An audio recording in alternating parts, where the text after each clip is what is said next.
우리 지난 시간에 우리 사도행전을 마무리하면서 성령께서 사도행전 29장을 써나가는 우리들에게 마치 격려하는 경문처럼 주신 말씀이 있죠. 부산대, 한번 저를 따라 해주시기 바랍니다. 담대하게, 거침없이. 한 번 더 거기에 여러분들의 그 믿음과 영성을 실어서 한 번 더 담대하게, 거침없이. 할렐루야.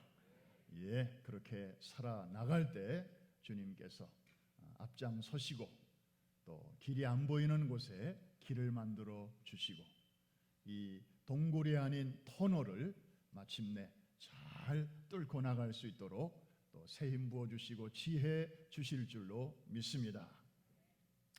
매년 이맘때면 유대인들이 지키는 주요 절기 가운데 욤 키푸르가 있습니다.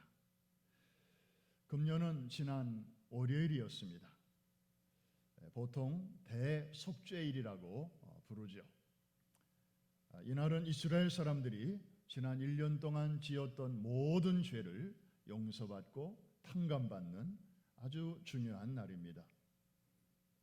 사실 AD 70년 성전이 파괴되기 전까지만 해도 대제사장이 1년에 이날 하루 딱 한 번 지성소에 들어가서 자신의 죄와 그리고 모든 백성들의 죄를 씻음받는 그런 의식을 거행했습니다.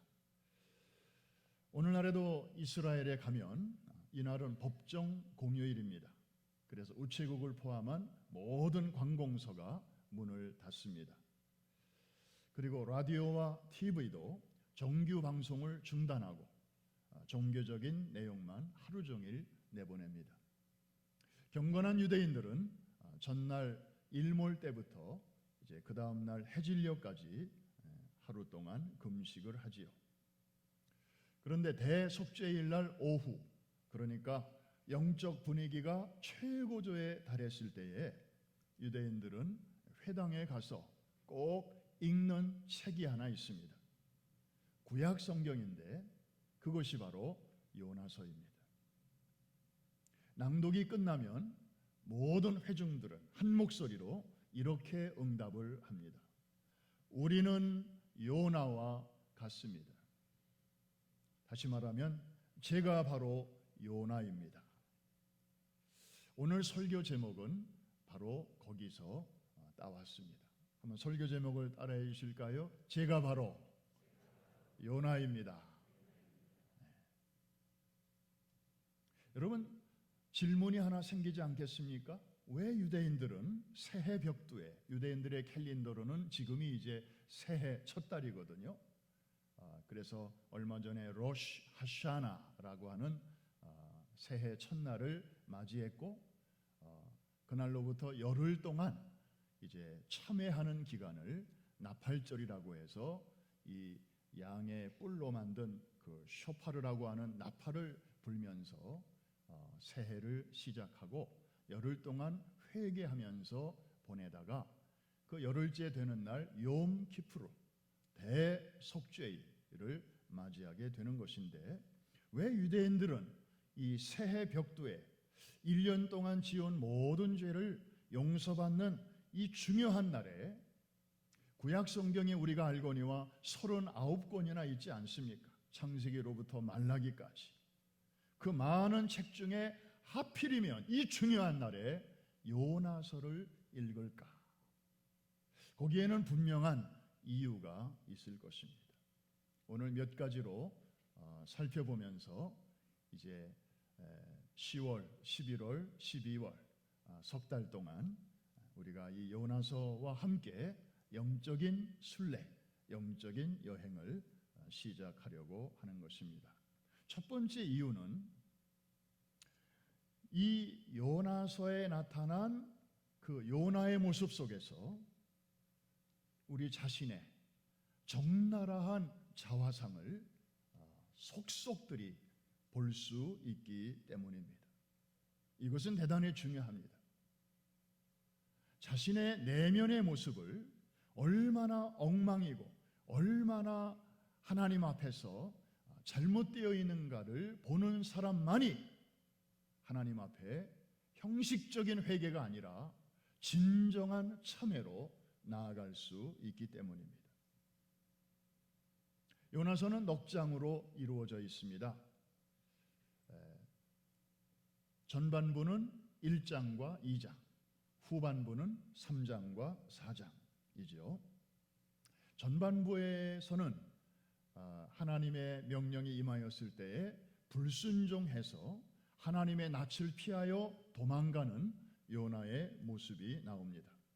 그러다가 죽을 고생하고 이제 큰 물고기 뱃속에서 이제 깨닫고 회개하고 기도하지요. 그리고 뉘우치고 결국에는 제자리로 돌아오는 그런 요나가 보입니다. 그런데 후반부로 가면 이 3장과 4장에서는 요나가 순종합니다. 그런데 사실 마지못해 순종하는 것입니다. 그래서 니느웨가 멸망한다고 외쳤는데 저들이 회개하였을 때 하나님께서 용서해 주시는 그 모습을 보면서 불만을 품습니다. 그리고 하나님께 따지듯이 항의합니다.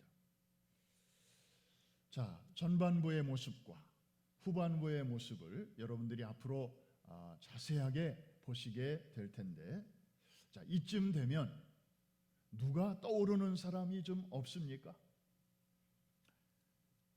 누가복음 15장에 보면 예수님께서 유명한 비유 3가지를 말씀하십니다. 다 잃어버렸다가 다시 찾는 비유이지요.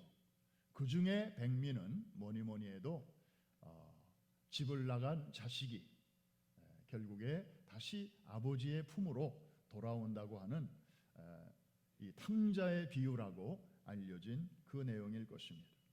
그런데 여러분, 아까 말씀드린 요나서의 이 전반부 1장과 2장에서는 즉 하나님의 낯을 피하여 멀리 도망치는 그 요나의 모습 속에서 우리는 소위 탕자, 둘째 아들의 모습을 봅니다. 그런데 요나서의 후반부에서는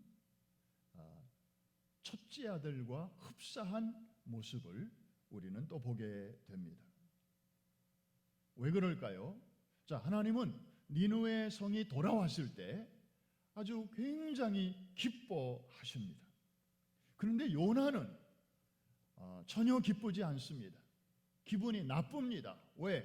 자기는 순종해서 무너진다고 외쳤는데 무너지기는커녕 하나님이 용서하시고 그 성에 사는 사람들을 축복하시는 것을 보고 요나는 아주 불쾌했습니다. 사실 탕자의 비유에서 큰아들은 어떻습니까? 그날도 밖에 나가서 열심히 일하고 집에 돌아와 보니까 집안에서 막 음악 소리가 나고 또 고기 굽는 냄새가 온 마을에 진동을 하니까 하인에게 묻지 않습니까? What's going on? 도대체 우리 집에 무슨 일이 생긴 거냐?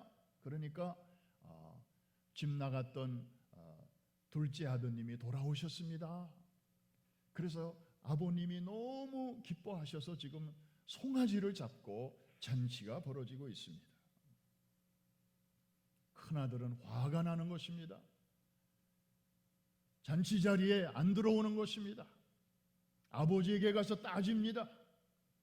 아니, 저는 한 번도 아버지 집을 떠난 적이 없는데 그렇게 순종한 저를 위해서는 짐승 한 마리 잡지 않으시면서 어떻게 집을 나갔다가 지멋대로 살다가 이제 할 수 없이 돌아온 그 동생을 위해서는 저렇게 살진 송아지까지 잡으시니 도대체 이게 뭡니까? 그리고 아버지가 이미 용서한 그 둘째 아들의 죄까지도 큰아들은 들춰내면서 심판을 요청하는 그 큰아들의 모습과 요나의 모습이 너무나 비슷하게 비춰지는 것입니다. 여러분, 이 큰아들이 그동안에 아버지에게 순종했던 것은 아버지를 사랑해서가 아니었습니다. 아버지를 존경해서도 아니었습니다. 알고 보니 이 순종을 통해서 아버지에게 감정적 부채의식을 안겨주어서 결국에는 아버지를 자기가 원하는 대로 움직이고 싶은 동기에서 그동안에 순종을 해왔던 것입니다. 그런데 아버지가 이 회개하는 죄인에게 정의로운 채찍을 들기는커녕 은혜와 자비를 베푸는 것을 보고 아버지에게 불만을 토로하고 있습니다. 여러분, 맨하탄에 있는 리디머 처치라고 아주 뉴욕의 대표적인 미국 교회가 있죠. 그 교회를 담임하셨던 팀 켈러 목사님은 이 요나서를 강해하면서 책을 한 권 내셨는데 The Prodigal Prophet, 우리말로 번역하면 방탕한 선지자, 이런 제목으로 책을 쓰셨습니다. 그 부분에서 이 대목을 이렇게 설명하고 있습니다. 요나가 원한 것은 스스로 만들어낸 하나님이다. 니느웨 사람들처럼 사악하고 못된 민족은 벌을 하시는 하나님, 그리고 자기와 또 자기의 민족같이 착한 사람들에게는 복을 주시는 그런 하나님을 요나는 원했다. 그게 요나가 만든 하나님이라는 것입니다. 그런데 자기가 만들어낸 가짜 하나님이 아니고 진짜 하나님이 자꾸 나타나시니까 그때마다 요나는 분노하고 절망한다.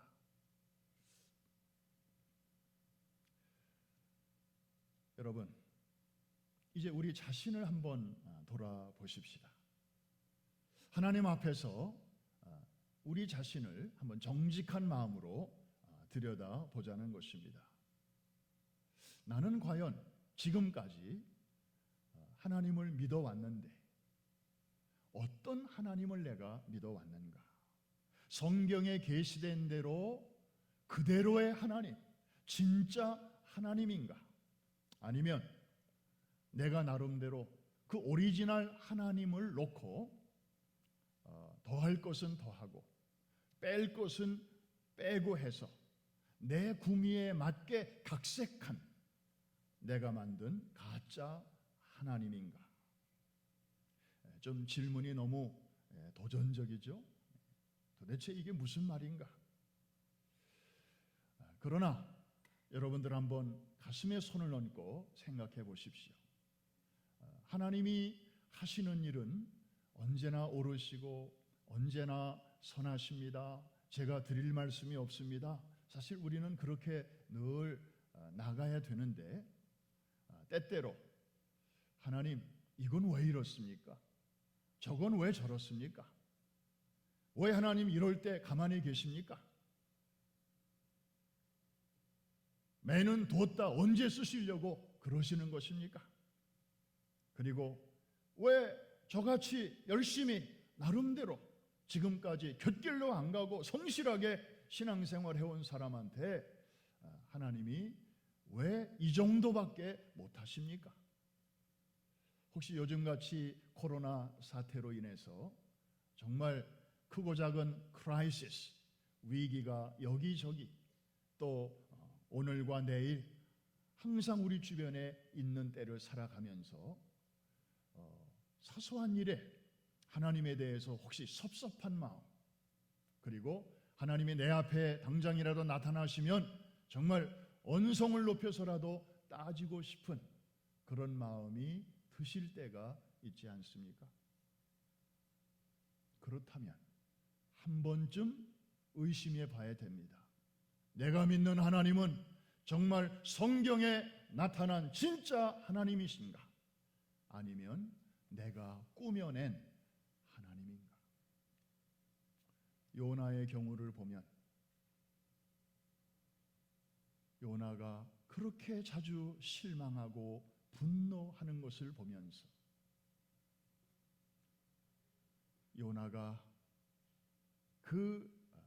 나중에는 좀 더 하나님을 알아가지만 그 전반부에 나타나는 하나님은 진짜 하나님이 아니었구나 하는 것을 우리가 알게 됩니다. 여러분,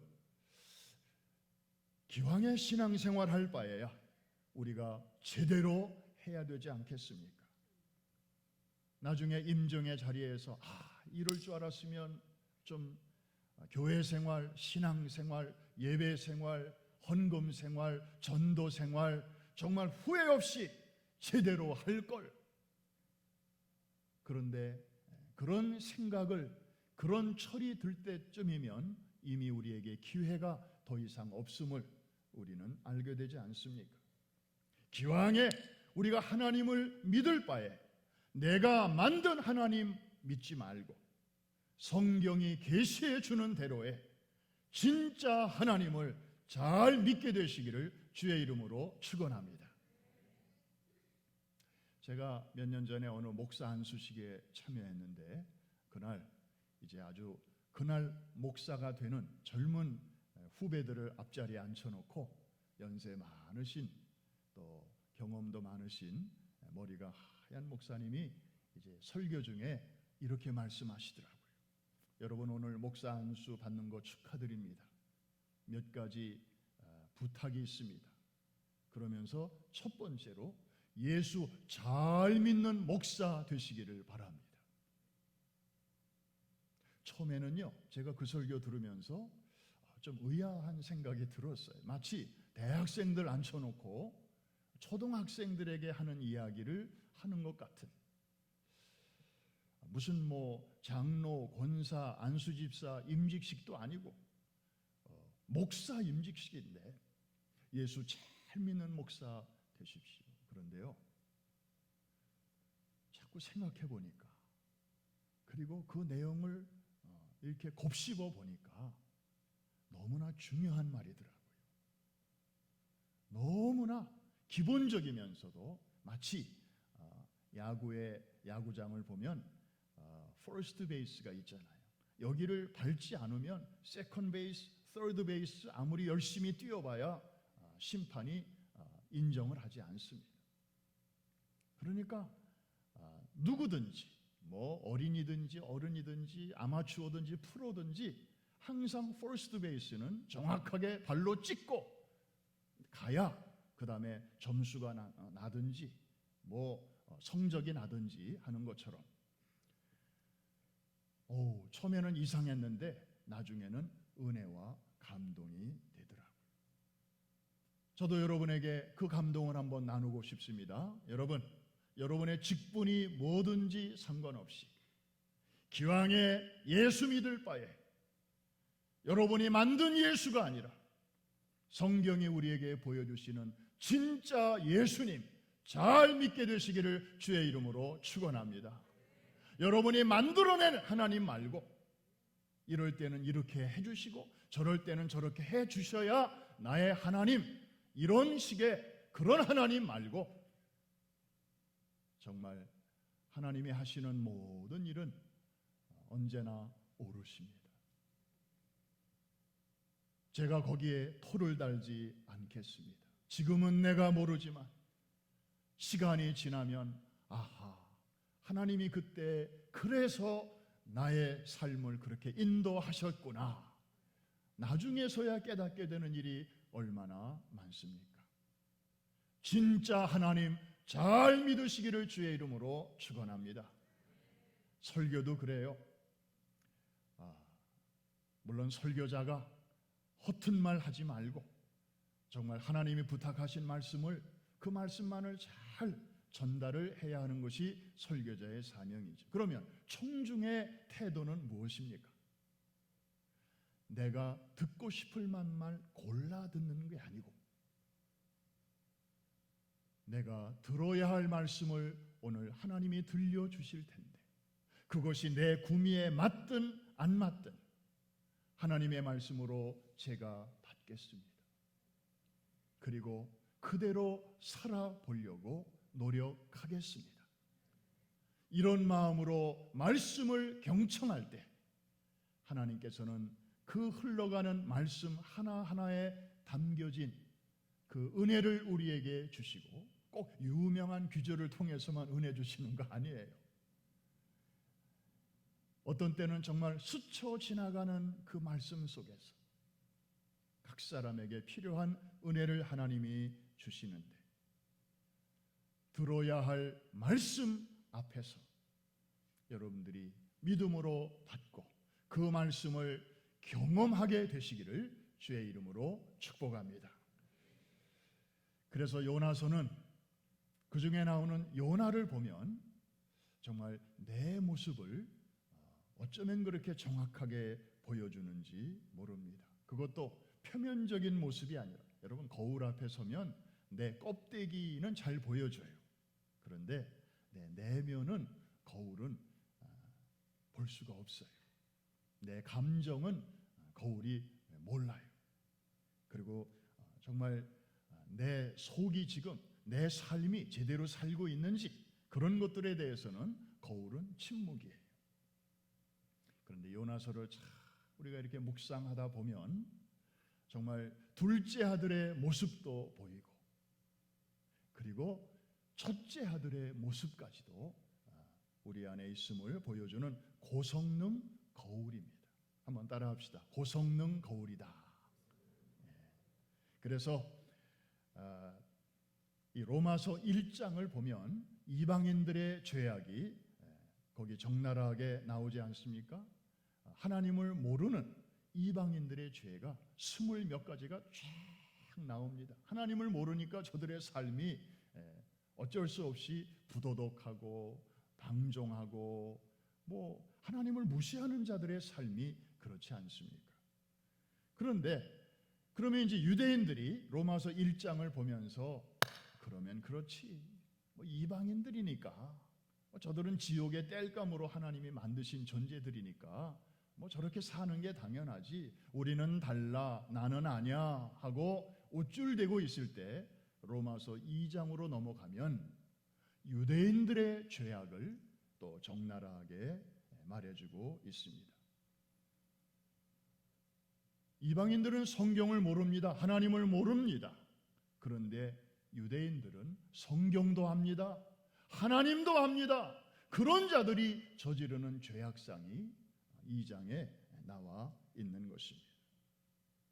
그래서 결국 로마서 3장쯤으로 가면 바울은 이렇게 선포하는데, 자 3장 있는 말씀 한번 같이 볼까요? 시작.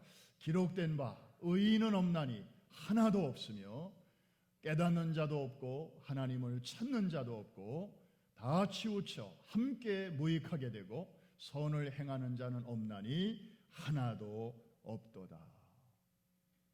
자, 이방인도 죄 아래 있고 유대인은 좀 나은가 했더니 저들의 죄악은 더 심각하고, 그래서 결국에 모든 사람이 죄 아래 있다. 거기로부터 구원이 필요한 존재다 하는 것을 선포하고 있는 것입니다. 여러분, 우리가 이렇게 거리에서 사람을 보면 나보다 키 큰 사람도 있고 나보다 키 작은 사람도 있잖아요. 그런데 여러분, 엠파이어 스테이트 빌딩 80몇 층인가 전망대에 올라가서 34가를 이렇게 내려다보신 적이 있죠. 지나가는 사람들이 요만하게 보여요. 그런데 키 큰 사람, 키 작은 사람 차이가 보입니까? 아이고, 위에서 보니까 그때 쓰는 속담이 있어요. 뭐예요? 도토리 키재기다. 여러분, 빌딩 80층에서만 내려다봐도 아무 차이가 없어 보이는데 높고 높은 하나님의 그 거룩한 보좌에서 우리의 삶을 내려다보실 때 유난히 그저 지멋대로 살아온 사람의 삶이나 유난히 거룩하고 고고하고 아주 법 없이도 살 것처럼 그렇게 살아온 사람의 삶이나 거룩하신 하나님의 그 보좌에서 내려다보실 때는 도토리 키재기인 것입니다. 그런 의미에서 이 요나서는 우리의 표면적인 죄악만이 아니라 내면적인 죄악까지 아주 적나라하게 보여주는 책입니다. 그래서 유대인들이 그 수천 년 동안 욤 키프로 그 중요한 날에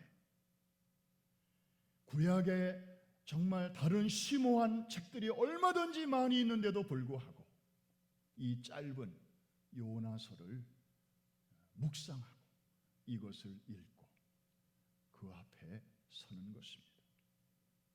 여러분, 이제 오늘부터 시작해서 3개월 동안 이 요나서를 우리가 함께 공부하며 영적인 여행을 가게 될 것인데, 정말 금년이 가기 전에 하나님 앞에서 우리의 참모습을 발견하고 이것이 더 커지기 전에, 여러분, 암도요 무서운 것이지만 초기에 발견하면 얼마든지 치료가 가능합니다. 그런데 이건 암이 걸려 3년, 몰라 3년, 하여튼 그렇잖아요. 이거 느끼지 못하고 발견하지 못하고 그냥 키우면 그게 나중에 이제 심각한 문제가 되는 것처럼, 여러분, 이번 3개월 동안 이 요나서와의 여행을 통해서 금년이 가기 전에 우리의 심령이 깨끗하여지고 우리의 삶이 수술을 받아 때묻지 않은 그러한 영과 혼과 몸으로 또 때묻지 않은 2021년 새해를 맞이할 수 있게 되기를 주의 이름으로 축원합니다.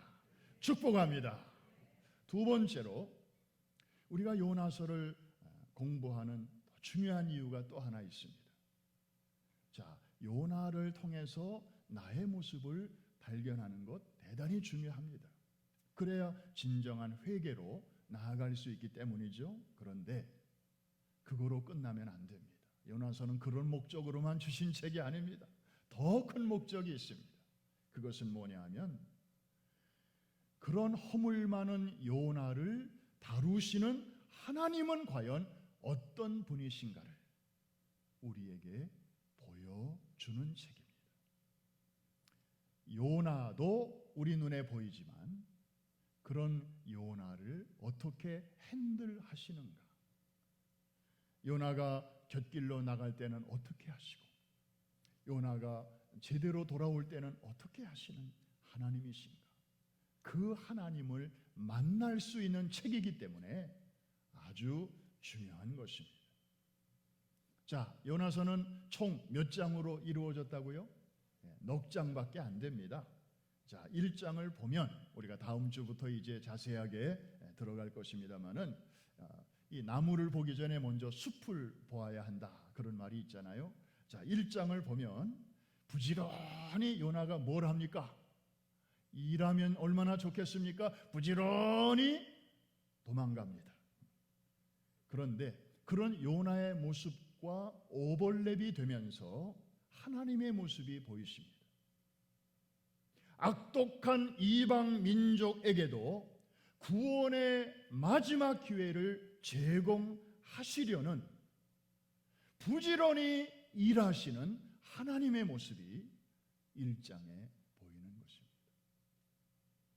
여러분, 하나님의 그 속성 때문에 오랫동안 하나님을 알지 못하고 조상적부터 우상과 미신을 섬겨왔던 우리에게까지도 구원의 기회가 오게 된 줄로 믿습니다. 2장으로 넘어가면 요나의 모습이 또 보이죠.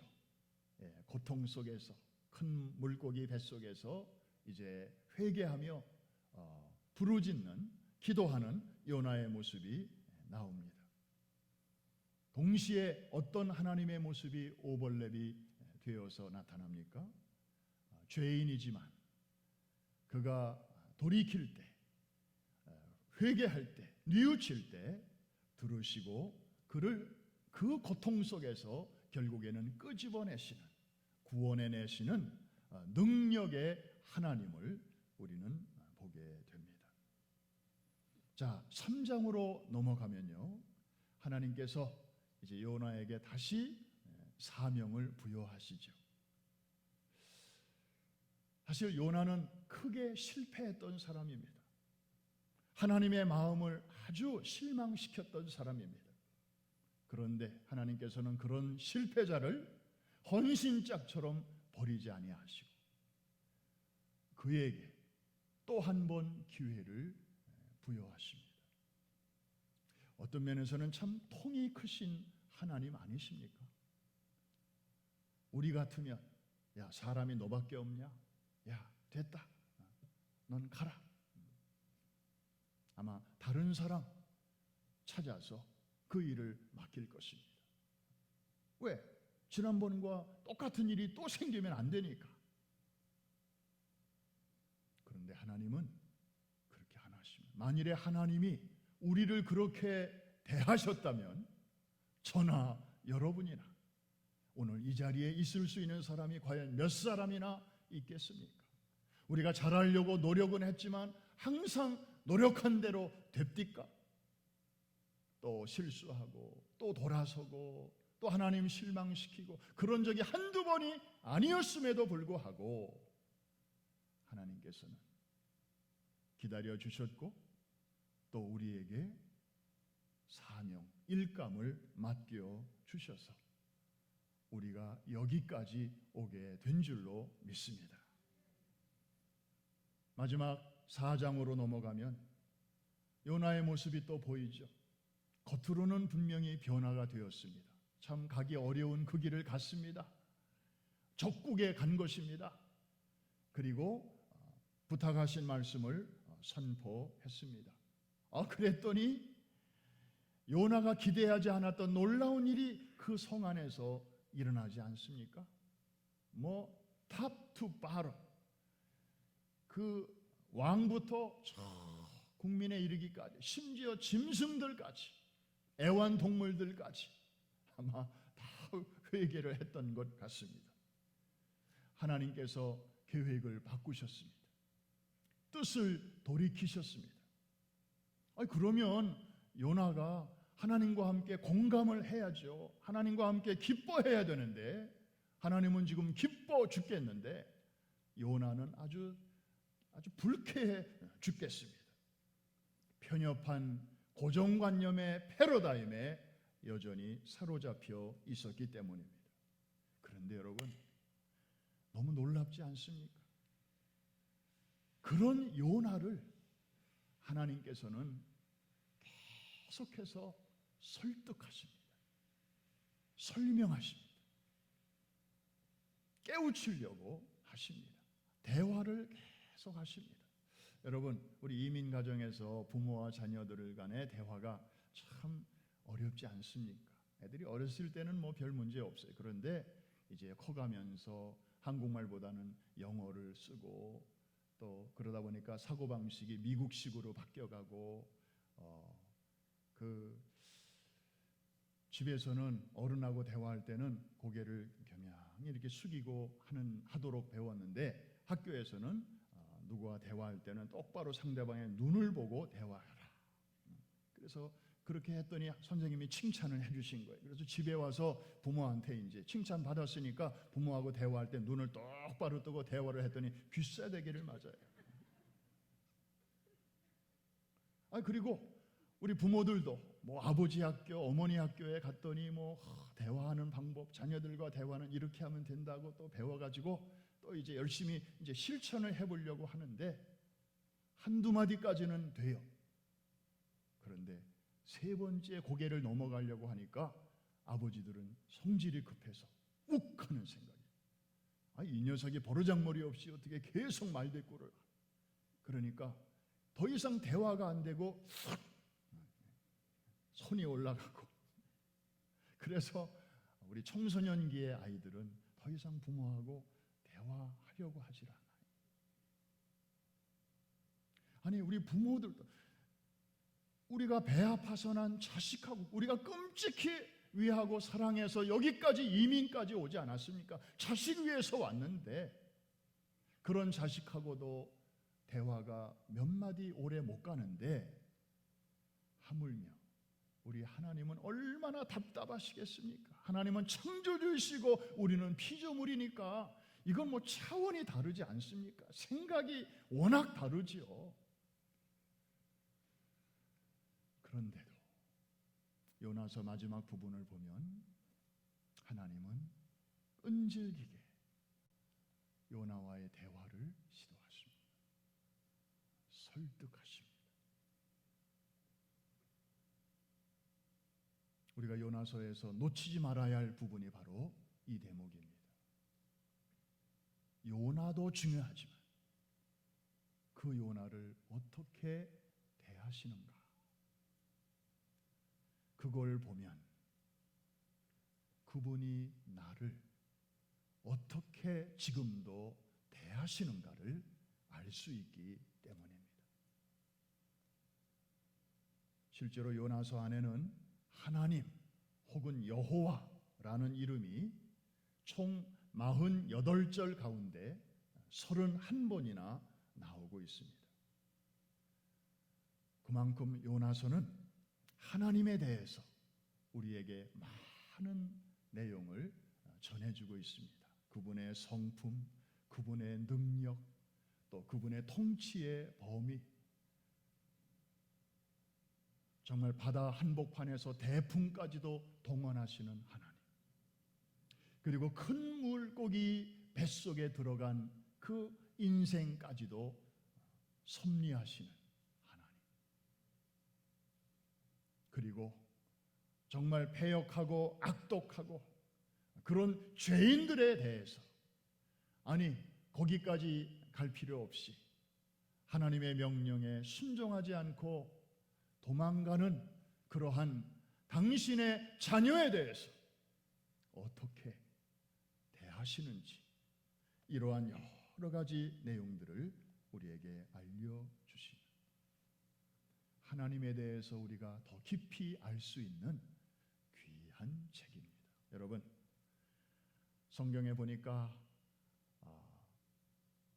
여호와를 알되 힘써 알라 이렇게 권면하고 있고, 자기 하나님을 아는 백성은 강하여 용맹을 발하리라, 다니엘서에 그런 말씀도 나와 있지 않습니까?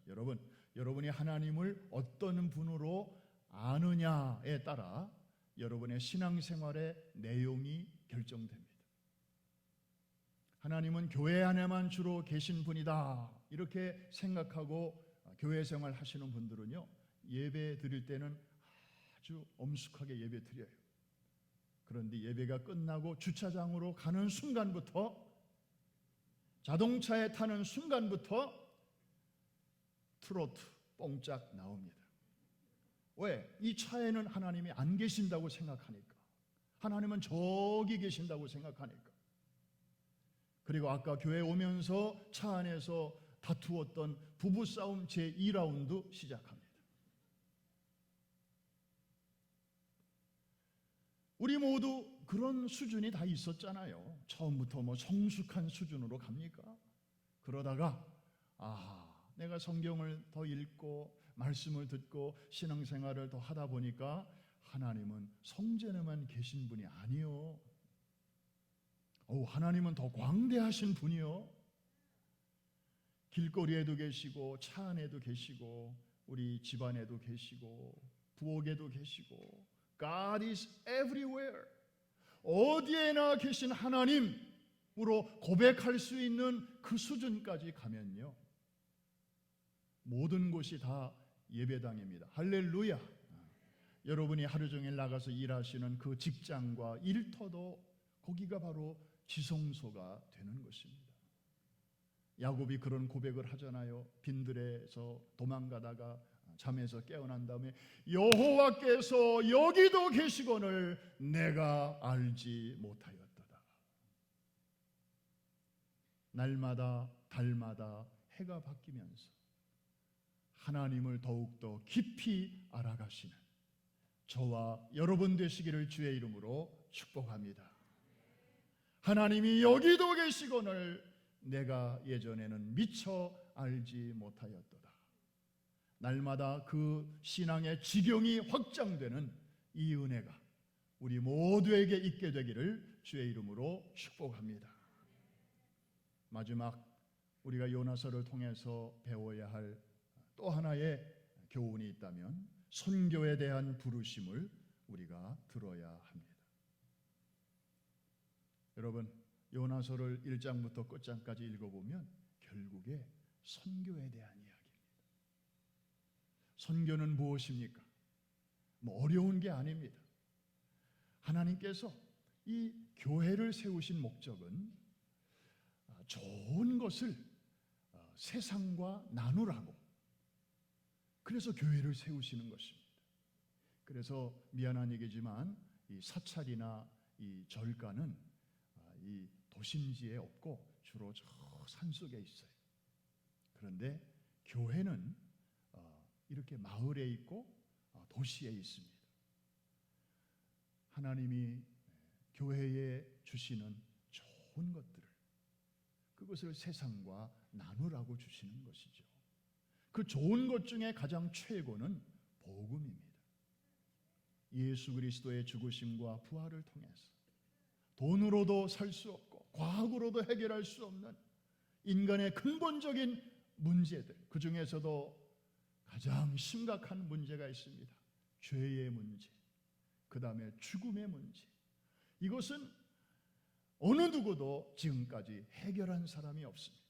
오직 예수 그리스도를 통해서 하나님께서는 이 두 가지 근본적인 문제들을 단번에 그의 십자가 죽으심과 3일 만에 부활을 통해서 우리에게 시원하게 해결해 주셨습니다. 그러므로 누구든지 예수 그리스도 안에 들어가기만 하면 그분은 영원한 길이요 진리요 생명이 되셔서 그분을 우리가 살아있는 동안에 모시어드리기만 하면 우리는 얼마 있다가 육체의 죽음은 결국 맞이할 것이지만 영원한 생명이 이미 우리 안에 들어와 있기 때문에 우리는 이 땅에 살면서 이미 천국과 연결된 삶을 살게 되는 줄로 믿습니다.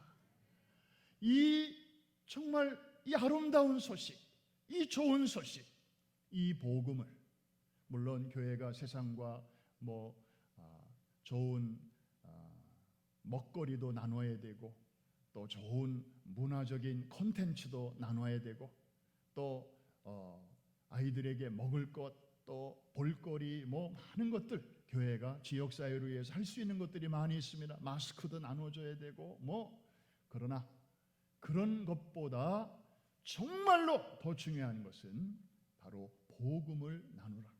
여러분, 마스크는 다른 사람들도 얼마든지 나눌 수 있어요. 그러나 이 복음은 오직 교회밖에 감당할 기관이 없는 줄로 믿습니다.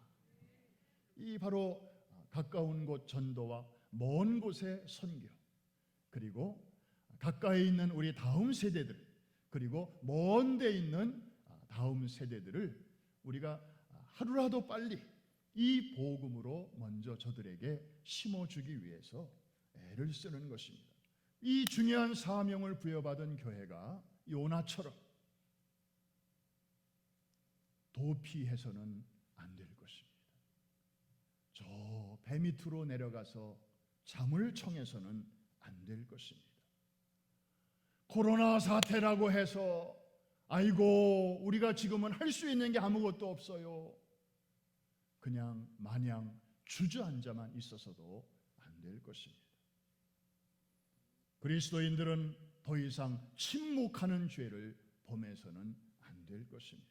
나중에 우리가 요나서를 공부하면서 보겠습니다마는 하나님을 믿지 않는 사람들이 오히려 요나보다 더 아주 성실하고 더 사람의 생명에 대해서 관심이 많고 참 우리를 부끄럽게 할 때가 많이 있는 것입니다. 여러분, 요즘 세상을 보십시오. 전에는 부끄러워서 말조차 못하는 사람들이 요즘은 보란듯이 소위 커밍아웃 합니다. 나 남자인데 남자랑 사귀어요. 나 여자인데 여자랑 결혼했어요. 정말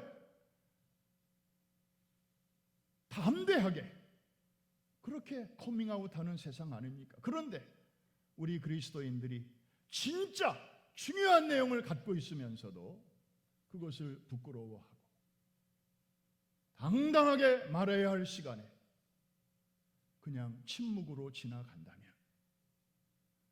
나훈아가 엊그제 발표한 신곡 중에 테스 형이라는 노래가 요새 아주 인기라고 그래요. 거기 가사에 보면 그런 내용, 어쩌면 이렇게 국민들의 마음을 시원하게 어떻게 공감이 촥 이어지는지 몰라요. 세상이 왜 이래? 진짜 세상이 왜 이렇게 돌아가는지. 우리 뜻있는 그리스도인들의 마음의 탄식 아니겠습니까? 어두울수록에 우리가 다 할 수 없지만 그래도 할 수 있는 일이 있습니다. 내가 있는 자리에서 촛불 한 자루 켜는 것입니다. 어둠은 어둠을 향해서 물러가라! 목이 쉬도록 소리친다고 물러가지 않습니다. 누군가가 조용히 촛불 하나 켤 때 어둠은 소리 없이 물러가는 것입니다. 이것이 파워입니다. 여러분, 코로나 사태 때문에 아직도 우리가 갑갑합니다. 지금 많이들 나와 계시지만 7개월 전에 이 자리는 정말 더 많은 분들이 나와서 마음껏 예배하던 자리였습니다. 하나님이 지금 많이 회복시켜 가고 계십니다. 그런데 우리는 생각 속으로 코로나 때문에 우리는 지금 별로 할 수 있는 일이 없어. 여러분들의 몸은 이렇게 나와 있지만 아직도 마음은 여러 가지로 위축되어 있을 것입니다. 그런데 여러분, 한 가지 꼭 기억하십시다. 우리 지난 시간에 바울의 그 마지막 로마에서의 삶을 보았지 않습니까? 바울이 마지막 도착한 곳은 그 세계의 수도인 로마. 그런데 무슨 화려한 장소가 아니었습니다. 시내 외곽에 그 싸구려 셋집이었습니다. 바울은 거기에 도착했을 때 도대체 이게 뭐야? 내가 지금까지 로마 선교를 꿈꾸면서 유라굴로도 이기면서 온갖 죽을 고비를 넘기면서 로마까지 왔는데 도대체 이게 뭐야? 하나님, 세상이 왜 이렇습니까? 이래가지고 제가 무슨 로마에서 무슨 시저 앞에서 복음을 전하겠습니까? 열악한 환경을 빙자하여 하나님께 불만을 토로하지 않았습니다. 바울은 그 자리에서 자기가 할 수 있는 것을 했습니다. 가까이 있는 사람들에게 24시간 자기와 묶여있는 간수로부터 시작하여 가까이 있는 사람들에게는 말로 복음을 전했습니다. 그리고 먼 데 있는 사람들에게는 글로 복음을 써서 전했습니다. 요즘 말로 말하면 온라인으로도 복음 전하고 오프라인으로도 복음을 전했다, 이 말입니다. 환경을 탓하지 않았습니다. 이해가 되시면 아멘. 바울은 그 조그마한 셋집에서 로마 전도를 그렇게 시작했습니다. 그 당시에는 별 볼 일 없는 것처럼 보였습니다. 로마는 너무나 크게 보였고 바울의 존재는 너무나 약소해 보였습니다. 그러나 여러분, 인생도 길게 봐야 되고 역사도 길게 봐야 합니다. 250년 후 로마 제국은 어떻게 됐습니까? 결국 복음에게 지고 말았습니다. 지하에 있던 기독교 교회는 지상으로 올라오게 되었고, 그로부터 70여 년이 지난 380년에는 테오도시우스 황제 때 다른 종교는 다 물러가고 로마의 공식 종교는 기독교다, 스테이트 릴리전으로 선포하기에 이르게 되었습니다. 여러분, 이것이 바로 하나님의 역사입니다. 하나님은 이런 일을 넉넉히 하실 수 있는 분이신 줄로 믿으시면 아멘 하십시다. 결코 큰 곳에서 시작되지 않았습니다. 아주 작은 곳에서. 오늘날도 마찬가지입니다. 여러분, 이제 우리도 다음 세대를 향한 수직 선교와 함께 전 세계의 다음 세대들, 소위 414들을 위한 수평 선교의 사명을 우리가 이 역사의 무대에서 사라지기 전에 다음 세대를 위하여 잘 키워야 될 줄로 믿습니다. 언제부터 그 일을 할까요? 지금부터 해야 됩니다. 어디서부터 시작해야 할까요? 바로 여러분이 처해 있는 그 자리에서부터, 그 허름한 셋방에서부터 바울이 시작했듯이 여러분이 처한 그 상황에서부터 시작하시면 됩니다. 오늘 광고를 보니까 목장 예배가 이제 10월부터 부활이 됩니다. 다음 주일부터는 목자 훈련이 시작이 됩니다. 오늘 주보 보면 설교 요약 밑에 질문이 2가지가 오늘부터 나갑니다. 여러분들이 목장 예배 때 그 내용 가지고 나누시면 됩니다. 혹시 직접 모임이 어려우시니까 줌으로 잘 이렇게 서로 가르쳐줘서 모이시면 됩니다. 벌써 목장 예배를 시작한 모임들이 꽤 많이 있고 또 매주마다 늘어나고 있는 것을 고맙게 생각합니다. 그래요. 거기서부터 시작하면 되는 거예요.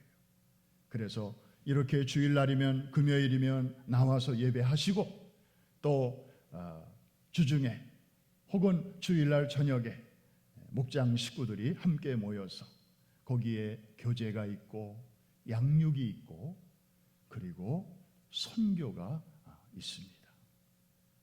여러분들의 기도와 그 후원이 어딘가에서 지금도 꿈을 키워가는 아이들에게 놀라운 밑거름이 되고 있습니다. 우리가 이 일을 20년 이상을 해오면서 414 윈도우의 이 아름다운 파운데이션이 만들어졌습니다. 우리 한번 사도행전의 결론을 다시 한번 따라 외치시고 우리 찬양하고 기도하는 시간을 갖겠습니다. 우리가 이런 여전히 어렵지만 정말 아직 모든 것이 풀리지 않았지만 한번 따라해 주십시오. 담대하게 거침없이 한 번 더 배에다 힘을 주시고 담대하게 거침없이 이 일의 주인공들이 다 되시기를 주의 이름으로 축원합니다.